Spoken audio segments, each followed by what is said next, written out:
ইন্নাল হামদালিল্লাহ ওয়াসসালাতু ওয়াসসালামু আলা রাসূলিল্লাহ আম্মা বাদ।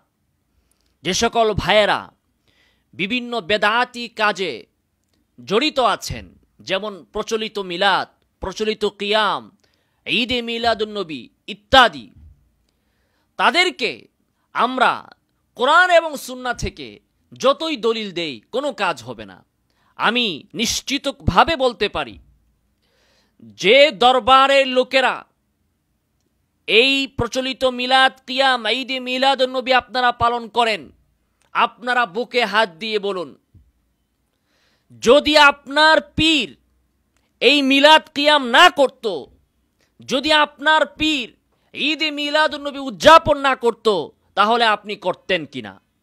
আমি 100% সিউরিটি দিয়ে বলতে পারি, যদি কোরআন এবং সুন্নায় সাহাবায়ে কেরামের আমলে যদি প্রচলিত ঈদে মিলাদুন্নবী উদযাপনের কথা থাকতো, যদি প্রচলিত মিলাদ এবং কিয়াম কোরআন এবং সুন্নায় থাকতো, কিন্তু যদি আপনার পীর না করত, আপনি জিন্দেগিতেও কোরআন এবং সুন্নাহর কথায় এই ধরনের কাজগুলো আপনি করতেন না।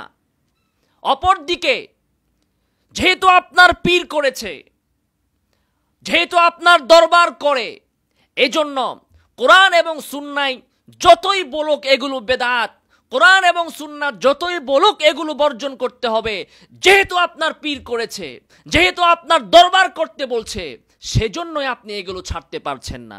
কাজেই এগুলো রাসূল সাল্লাল্লাহু আলাইহি ওয়াসাল্লামের মহব্বত কিচ্ছু না, দলিল টলিল কিচ্ছু না, শরীয়ত কিচ্ছু না, ইসলাম কিচ্ছু না। মূল হচ্ছে আপনার পীর করছে মিলাদ, আপনার পীর ঈদে মিলাদুন্নবী করে, আপনার পীর কিয়াম করে, আপনার পীর জশ্নে জুলুস করে, এজন্যই আপনি এগুলো করেন। কোরআনে থাকার কারণে আপনি করেন না, আর কোরআনে থাকলেও আপনি করতেন না যদি আপনার পীর সাহেব এগুলো না করত। অতএব আমি বাংলাদেশের এবং সারা বিশ্বের প্রতিটি মুসলিমকে আহ্বান জানাবো, ব্যক্তি পূজা ছাড়ুন।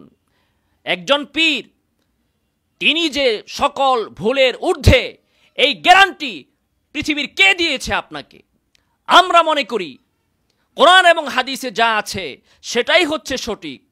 মুহাম্মদুর রাসূলুল্লাহ সাল্লাল্লাহু আলাইহি ওয়াসাল্লাম, তাকে আল্লাহ তাআলা ওহীর মাধ্যমে সব ধরনের ভুল থেকে নিরাপদ রেখেছেন। এছাড়া পৃথিবীর প্রতিটি মানুষ সে ভুল করার সম্ভাবনা রাখে। অতএব ব্যক্তি পূজা ছাড়ুন, কোরআন এবং সুন্নাহকে আঁকড়ে ধরুন। আলাইকুম বিসুন্নতি ওয়া সুন্নাতিল খুলাফা আর রাশিদিন আল মাহদিয়িন।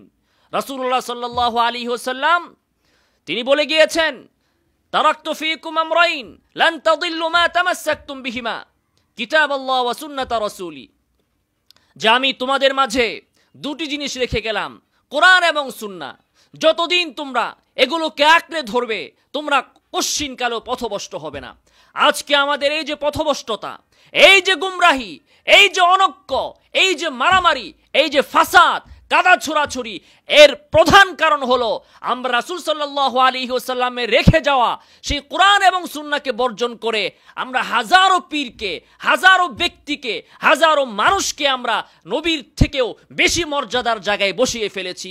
কাজেই নবীর কথা আমরা বর্জন করছি ওই ব্যক্তিদের কথায়, যারা আমাদের আগে মৃত্যুবরণ করেছেন, আলেম, পীর, মাশায়েখ, তাদের প্রতি আমরা শ্রদ্ধা রাখি, তাদের জন্য আমরা দোয়া করি, কিন্তু আমরা বিশ্বাস করি যে তারা কেউ ভুলের ঊর্ধ্বে নন, তাদের ইজতিহাদ ভুলের সম্ভাবনা রাখে।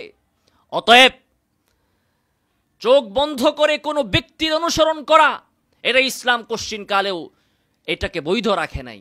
অতএব আপনারা ফিরে আসুন কোরআন এবং সুন্নাহর দিকে, এবং পীর মাশায়েখদের আপনার দরবারের অন্ধ ভক্তি রেখে কোরআন এবং সুন্নাহকে অন্ধভাবে বিশ্বাস করতে শিখুন।